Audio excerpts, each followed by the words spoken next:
They beat me in front of my daughter. But I made them regret it forever. If you won't pay your sister's rent, you're not part of this family. That was my mother's voice, cold, cruel, and echoing through my living room in Chicago. Then came the slap, followed by another. My father grabbed my wrist, screaming about loyalty, shame, and how dare you put yourself above your family. My daughter, Ava, just 6 years old, stood frozen in the hallway. She didn't cry. She didn't run. She just watched her mother being humiliated by her own parents. And in that moment, something inside me snapped. They wanted rent money for my freeloading sister, Layla, again.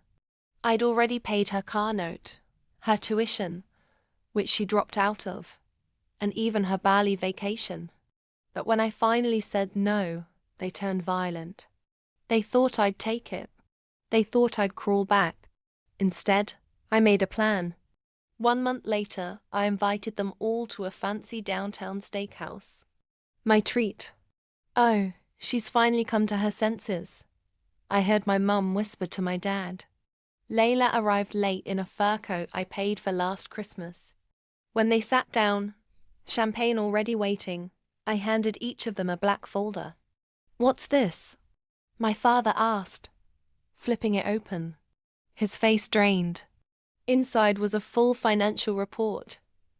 Every dollar I'd spent on Layla, every receipt, every transfer, every favor. Also inside, screenshots, emails. Layla had been selling nude photos online using my identity, using my name, my bank details, even my face. It was a whole operation. One I discovered after Ava's school called about inappropriate photos linked to her guardian. The FBI file. Already opened. I turned to my parents and smiled. "You beat me in front of my daughter. For a criminal." My mom stammered, This can't be real." "Oh, it's very real. And here's the deal. I either go public and press charges fully, or you walk away from my life forever.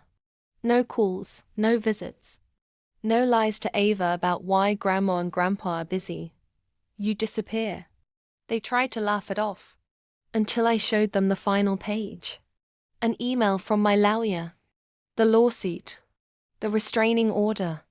The civil claim for emotional trauma and defamation on behalf of Ava.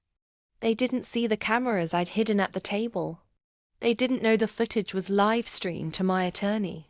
They didn't realize the restaurant was owned by one of my close friends. By morning, Layla's fake accounts were shut down. My parents' faces were plastered on every legal blog in Illinois. And me? I wasn't just a single mom anymore.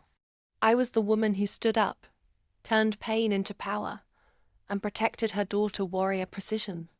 Now Ava looks at me like I'm a superhero. And you know what? I am. They thought they could break me. Instead, they watched me rise. And if you've ever been underestimated, betrayed, or pushed too far, subscribe, like, comment, and remember, don't mess with a woman protecting her child.